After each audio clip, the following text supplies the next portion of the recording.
everyone, in today's video I'm going to be doing my August mid-month wrap-up. So let's go ahead and get started.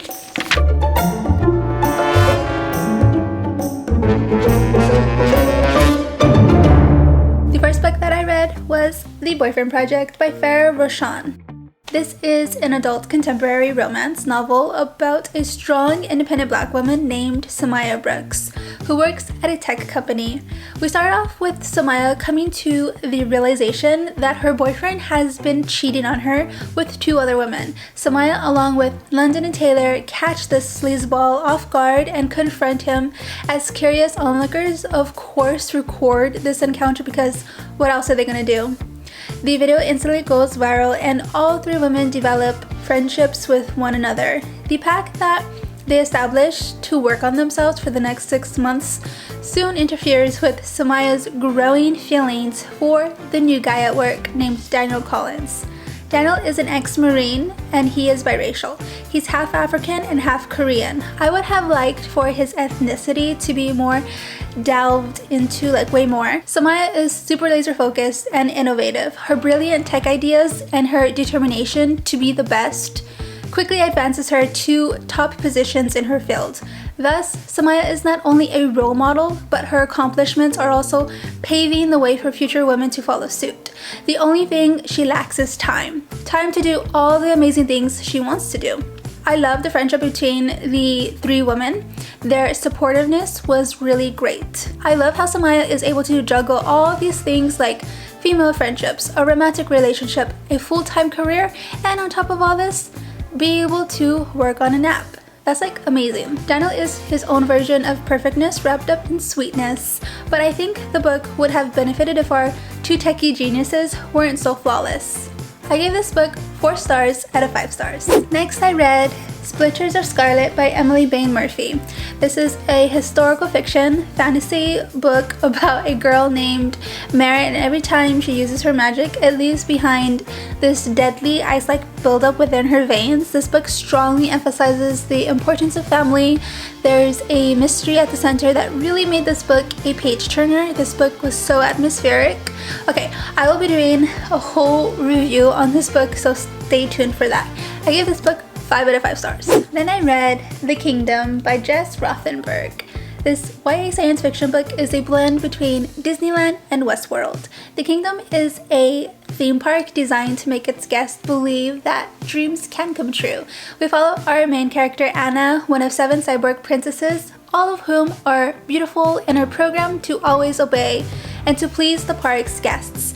Anna's self-discovery journey is put into motion when she begins to develop feelings for a theme park employee named Owen.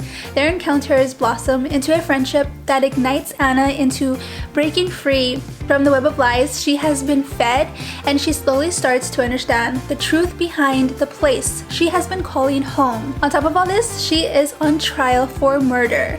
There's so many powerful messages interwoven throughout the book that I think are just genius on the author's part. Things that just get you thinking, you know. For instance, in order for the theme park to feel more inclusive, the 7 princesses portray an image of diversity. Each of them were designed to represent different parts of the world. While their skin color is varied, each of them are completely disconnected from any sort of culture. Instead, they are just existing in this present moment without any cultural background. Their perception of the world and its workings are pretty much the same. Combine this with the fact that they are all strikingly beautiful and have these special capabilities, and you have this clear separation between robots and humans. This book is obviously set in the future, and so of course there's cutting-edge technology that allows for the development of robotic animals, and so now we must talk about the ethics of exploiting hybrid animals. In this book, they bring back animals that were previously extinct, and they remove their pain receptors to justify their actions for the sake of entertainment. I thought this was really thought-provoking. There was quite a few scenes of animal cruelty in here that I think was done to illustrate the parallels between hybrid animals and ordinary animals. It really begs the question of how far you are willing to go to turn a profit. On another note, for a YA novel, I was kind of surprised at the not so subtle references to what the investors were up to. I thought that was crazy. Some things that I didn't like about the book was how certain characters didn't get what they deserved. I also thought the formatting was weird, and if it was done differently, it would have flowed way better. This book points out the correlations between robots and humans, but really I feel like the actual takeaway is how women are mistreated and silenced by men, and the whole world just looks away as these inexcusable behaviors that are happening behind not only closed doors, but also just it's right in the open and the public is just blind or just not willing to bother to care. Same goes for the animals and how they are mistreated. I thought this book was very imaginative and it emphasizes a lot of important topics that are extremely relevant today. It's filled with lots of deception and it's actually quite chilling and dark. I ended up giving this book 4 out of 5 stars. The next book that I read was Get a Life, Chloe Brown by Talia Hibbert. In this adult rom-com, we follow Chloe, a chronically ill 32-year-old black woman with fibromyalgia, as she sets out to get herself a life because as someone who experiences constant pain, she doesn't really get out much. So she decides it's about time for her to be more adventurous and daring. To do so, she makes a list of things that will make her feel truly alive. Things like being independent by getting her own place, riding a motorcycle, and traveling the world.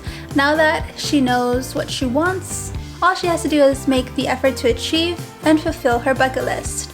I feel like what I've learned from this book is not to waste your time and just start living now however which way you want, because we only have this one life and you should fill it with laughs and such. This is an enemies to lovers story that intertwines two people so beautifully. Chloe invites her rugged superintendent, Redford Morgan, to help her check off most of the things on her list. Red is coping with a few things himself. He's still trying to pick up the pieces from an abusive relationship. I love that he goes to therapy for this. I thought this book was so funny, extra steamy, and full of unrelenting passion. I gave this book 4.5 stars out of 5 stars. Then I read One to Watch by Stayman-London. This was not what I was expecting. It was a really disappointing book for me. Okay, let me just tell you what this book is about. When B, a plus-size fashion blogger, is asked to be the next main squeeze, a show similar to The Bachelorette, her world is tossed upside down, but not necessarily due to external forces, but rather her downfall comes from her own personal struggles and her habit of tearing herself down, as she pretty much indulges in self-sabotaging the heck out of her chances at finding love on this reality TV show. In the beginning of the book, we are under the impression that B is this self-assured person that's confident in herself and who wants to see more diversity on reality TV, and I'm like, yes, we're on the same page here. But then the book immediately takes a turn and I'm like, what? An odd thing that this book does is that instead of the protagonist growing into this strong woman that people can look up to, the character arc that the author gives B completely diminishes B's self-worth and capacity to love her own body. Every interaction she has, she either misinterprets it or takes major offense, and as a result knocks herself down. And it was just painful to read. I felt like this book would have been way better if B had a more healthy outlook on herself and a more positive perception about her body image. And then we have the whole Ray situation that happens in the very beginning of the book, and I'm like, no. She's completely obsessed with this guy that was horrible to her, and he ends up ghosting her. It's like, what the heck, B, you're better than this, but apparently not. She knew exactly what she was doing when entangling herself with someone who's engaged to someone else. So it's very hard to be on her side when she's a straight up homewrecker. So already she's making questionable choices, but of course this is purely added in for the drama-induced turmoil that is a staple for reality TV. Since she had her choice of 25 men, every single guy felt one-dimensional, and I would forget the ethnicity of the main guys because it was only mentioned once. The author didn't do a good job in giving the reader that concrete picture of what their backgrounds are, like what they're supposed to be. And also this book was very predictable with who she ends up with. Her inability to process her emotions about herself and how people viewed her was really vexing, because as a 30-year-old, her maturity level is just non-existent. Throughout the whole book, we are told time and time again that no one could possibly love her because she's fat. Her insecurities about her body is everywhere. I mean, of course it's fine to have anxiety and to be self-conscious, especially with all the internet trolls. But her actions were over the top rude, and I don't know. And just it's not how you're supposed to act. But again, reality TV. So I'm just wondering why people like this book.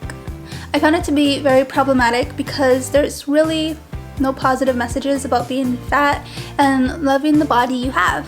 I ended up giving this book 1 star out of 5 stars. Well, that's it for this video. These are all the books that I read so far in the month of August. Let me know down in the comments if you read any of these books and what you thought about them. Hit that like button and subscribe if you're new. Thanks for watching, and I'll see you next time. Bye!